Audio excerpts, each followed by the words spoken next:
Joining me live now in the Canberra studio is the leader of the Palmer United Party, Clive Palmer. Mr. Palmer, thanks very much for your time. It's good to be here. So yesterday there was a suggestion that you were going to block government legislation because of the problems within the government when it comes to leadership. What's your position now after the polling yesterday? Seems to have cooled things down within the Liberal Party. Well, I think it was encouraging that the Cabinet didn't throw the Prime Minister out yesterday, and there's a party room this morning and there's no spill motions on it. So we can assume the Prime Minister's back in control running the thing. So we'll be looking at legislation on its merits in the Senate today. Of course. So you've revoked your total ban across all legislation? Major legislation such as education and the co-payment, and that of course we object and always have done. And sure. The Assistant Treasurer this morning indicated that they're not going to go ahead with the co-payment, so that's a victory for Palmer United. But just to clarify, the blanket ban on all government legislation has been revoked? Yeah, it has been revoked, so we're looking at things on their merit. And there's a lot of bipartisan measures coming up in the Senate, which we'd support, which is good for the country. Now, the co-payment you say is a win for you. The Labor Party obviously also campaigned fairly strongly against it, so... Well, actually, it could have got win for both, I guess. Well, it would have got through the Senate if we didn't block it. That's the reality of it. The Labor Party couldn't have stopped it.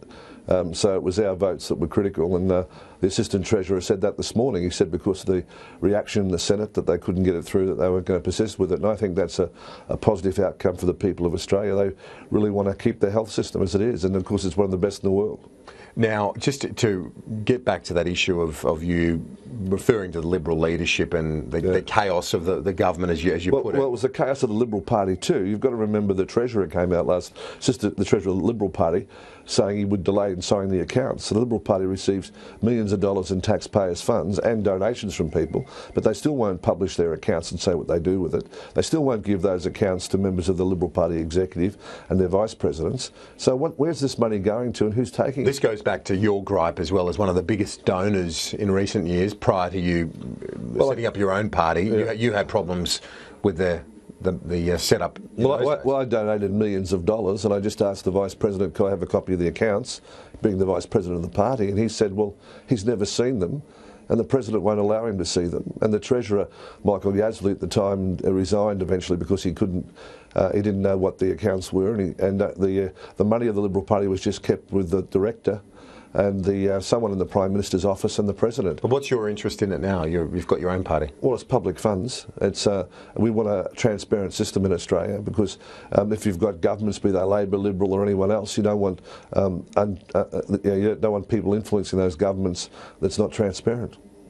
In terms of the leadership, though, I'm interested in your view on it because there's been a fair bit made of your relationship, friendship with Malcolm Turnbull. You know, the wild duck. Banana split and all that sort of stuff. It was a nice banana split. I enjoyed that. I know, but the point is, I guess, that you're on pretty good terms with him, aren't you? So is that your preferred option? Is that what you were sort of encouraging yesterday? Well, look, Tony Abbott's shown a lot of courage at various times of his prime ministership in his life, and you've got to admire that. And certainly Malcolm Turnbull's got a lot to offer as well.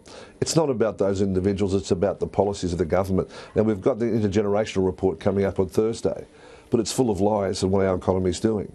We're releasing a report by the Australian Department of Trade on Wednesday, which shows in the last 14 years, Australia's led the Western world in the growth of its GDP, has one of the lowest levels of debt, and our productivity's gone through the ceiling for workforce, and our wages have declined significantly.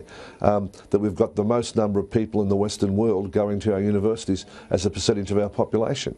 All these things you wouldn't think if you listen to the government. What do you think of the Business Council of Australia budget submission when it says that it wants a 10-year time frame, no major fiscal shift in the next couple of years, but more of a 10-year time frame so that we can break the political impasse? It seems to make sense. Does it fit in with your view? Well, I think you've got to have a long-term vision for the country, and the government doesn't have that. It's had a series of measures with no overall narrative or plan. If you're in business, you've got to plan ahead. It's responding to what are 50-year projections, which are totally unreliable because, you know, we have a global economic crisis, we have wars, we have a lot of things. You really can't predict what's going to happen for more than 3 or 4 years, and you've got to be responsive for that in business or in government. But it's good to have a goal of where you want to go, where you want to take the country, but not just cutting. We want growth, we want new jobs, and we want to create more activity, because if we have more activity, we get more revenue. because people are taxed on what they're doing, what they're buying, what they're selling, how they're going about it. So it's not just borrowing money and throwing it into an abyss. It's got to be able to stimulate the economy and create real wealth. What's your view of the retirement system? There's an expectation, I guess, among economists, not so much politicians, but economists are willing to say, look, the family home is something that needs to be looked at. What's your view on that? Well, it's totally unimaginative by those economists. They've never run a business, never earned a dollar other than studying things in university, and I think they can only take from people. They've got to create something. I mean, I started out with no money. I've made billions of dollars for Australia in exports, and we've got to look to saying, how can we best get our economy moving? It's not going to be what the economists tell us. It's a lot of people that have driven this economy. That's why we need a national economic summit. We need to get the best brains in the country all together here in Canberra to come up with the best policies, submit them to Cabinet and have them implement them. We need a vision for this country. Rupert Murdoch supports that. I saw in his Twitter. God bless him. The tax concessions at super costing the budget $45 billion a year. You don't think they're a bit generous and I guess a challenge to equity? Well, they are a challenge, but of course that we have got $1.9 billion under super management at the moment, which is a lot of capital, yet there's no requirement for any of those funds to be invested in Australia, for any of that money to go around our economy, stimulate our economy. If we're going to give some sort of concession for super, which we do, there should be some requirement that some of that's invested in, say, infrastructure. Now, when you look at the total cycle, interest rates now are at 2%. What a great time to borrow a lot of money for infrastructure development because you've got a very low interest rate you can lock in. That makes sense when you look at the whole cycle. You don't want to borrow it when the interest rate's 17%. Now, finally, we're about to go to an event with the Prime Minister and opposition leader. It's a UN Women's He for She campaign, a global solidarity movement for gender equality. To get, I guess in Australia, the big issue is gender, the female workforce participation. Yeah. Would you support this movement for gender equality? What's your view on all of that? Well, I think everyone should be judged on their merits and everyone should have the same opportunity, whether you're a man or a woman. Certainly women haven't had the same opportunity in the Parliament or in the Cabinet, and certainly the Prime Minister has got a great opportunity to lead by example. There's some wonderful women in the Liberal Party backbench, Sharman Stone, Theresa Gambaro, all of them have got the ability to be in the Cabinet, but they're not. We need to get them there. Mr Palmer, thanks for your time. Good on you.